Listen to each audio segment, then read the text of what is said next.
People, hope you are doing well. आज हम लोग आर्टिकल 9, 10 एंड 11 के बारे में बात करेंगे और यहाँ से हमारा पार्ट 2 ऑफ इंडियन कॉन्स्टिट्यूशन खत्म हो जाएगा। So now article 9 talks about single citizenship. जैसा कि मैंने आप लोगों को एक पिछले वीडियो में भी बताया है, आई थिंक कॉन्स्टिट्यूशन की किसी वीडियो में आई हैव टोल्ड यू कि जो India deals with single citizenship वाला कॉन्सेप्ट की, यानी कि अगर आपके पास इंडिया की सिटीजनशिप है तो किसी दूसरे कंट्री की सिटीजनशिप अगर लेने जाते हो, मान लो कि तुम्हारे पास इंडिया की सिटीजनशिप है, लेकिन अब तुमने क्या किया, तुम 10 साल तुम कनाडा में रुके और तुम्हारा क्या मन है कि तुम अब कनाडा में ही सेटल हो जाओ, ठीक है, और तुम चाहते हो कनाडा की सिटीजनशिप लेने के लिए। जैसे ही तुम कनाडा की सिटीजनशिप लेने गए, तुम्हें वहां की सिटीजनशिप मिली, इंडिया की सिटीजनशिप कैंसिल हो जाएगी because India doesn't allow dual citizenship. India doesn't allows dual citizenship, ठीक है। USA allows it, USA allows dual citizen, और भी कंट्रीज हैं जो अलाउ करती हैं, लेकिन हमेशा हम यूएसए बोलते हैं। तो USA allows dual citizenship but India doesn't allow dual citizenship. वो सिंगल सिटीजनशिप के लिए ही अलाउ करती है, ठीक है। तो आर्टिकल 9 को थोड़ा सा पढ़ लेते हैं कि under article 9 no person can be a citizen of India under article 5, 6 and 8 if he has voluntarily acquired the citizenship of a foreign country। कोई भी ऐसा व्यक्ति इंडिया का सिटीजनशिप नहीं हो, इंडिया का सिटीजन नहीं हो सकता अंडर आर्टिकल 5, 6 and 8 अगर उसने खुद से अपनी मर्जी से किसी दूसरे कंट्री की सिटीजनशिप ले ली है, किसी दूसरी फॉरेन कंट्री की सिटीजनशिप ले ली है, ठीक है। Okay, so article 9 talks about single citizenship.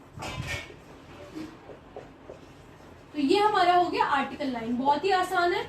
अब बात करते हैं आर्टिकल 10 और 11 के बारे में, जो कि वो भी बहुत ही ज्यादा सिंपल है, अभी तुरंत से ऐसे समझ में आ जाएगा। Now article 9, article 10, every person who is or is deemed to be a citizen of India.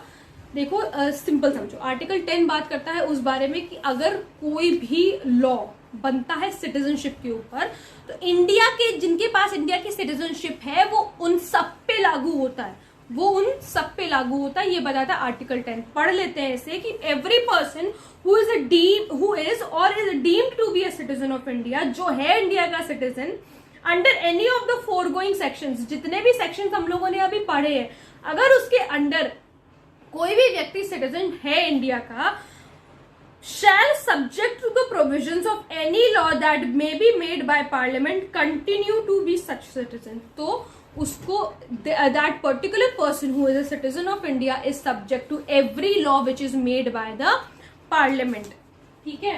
So article 10 talks about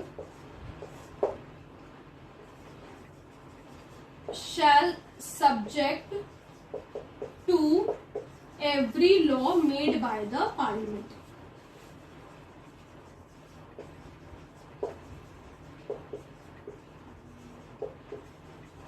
For every citizen of India, for citizen of India, okay।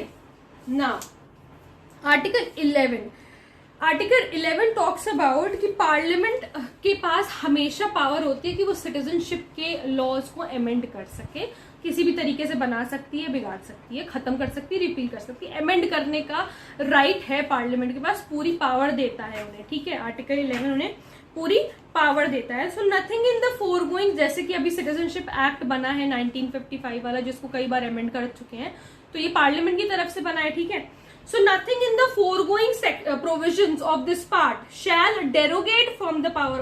जो कुछ भी पिछले आपके सेक्शंस में provisions में बताया गया, articles में बताया गया, पिछले आर्टिकल्स में, वो किसी भी तरीके से पार्लियामेंट को डेरोगेट नहीं करता, यानी कि मना नहीं करता कि वो उस पे कोई और लॉ नहीं बना सकते।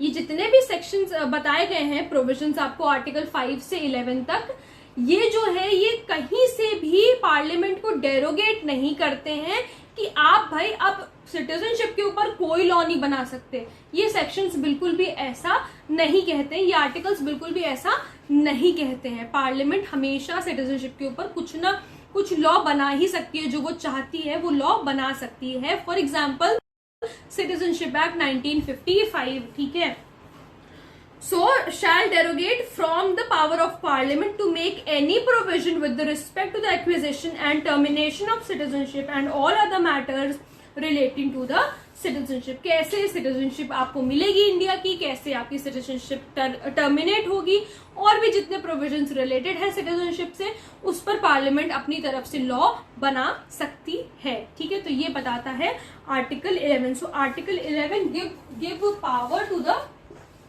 Parliament, gives power to the Parliament for making law on citizenship.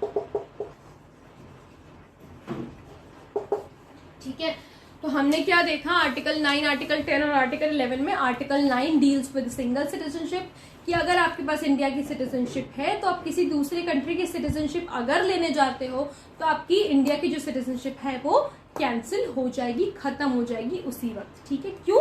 क्योंकि इंडिया डील करता है सिंगल सिटीजन से. अगर आप इंडिया के सिटीजन हो तो आप किसी और कंट्री के सिटीजन नहीं बन सकते हो. रह सकते हो, you can reside there, but you can not be a citizen of any other country if you are a citizen of India. Okay, now article 10 says कि जो कुछ भी लॉज सिटीजन्स पे बनाए जा रहे हैं पार्लियामेंट की तरफ से, वो सारे ही लॉज सब्जेक्ट होंगे to all the citizens of India.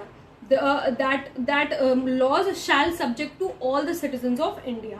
ठीक है, now article 11 talks about, article 11 क्या करता है, पार्लियामेंट को पावर देता है कि वो किसी भी तरह का लॉ सिटीजनशिप के ऊपर बना सकती है, फिर चाहे वो सिटीजनशिप को टर्मिनेट करने के लिए हो, उनको उसको खत्म करने के लिए हो, ठीक है, या सिटीजनशिप किसी को देने के लिए हो, या कोई और भी प्रोविजंस जो सिटीजनशिप में होते हैं उसके लिए पार्लियामेंट लॉ बना सकती है. ये power article 11 of Indian constitution देता है पार्लियामेंट को. ठीक है, तो आई होप आप लोगों को तीनों आर्टिकल समझ में आ गए होंगे. फिर भी अगर कोई प्रॉब्लम है तो please let me know in the comment section, और अगर आप लोग इस टॉपिक पे वीडियो देखना चाहते हैं तो वो भी प्लीज मुझे जरूर बताइएगा. Thank you so much.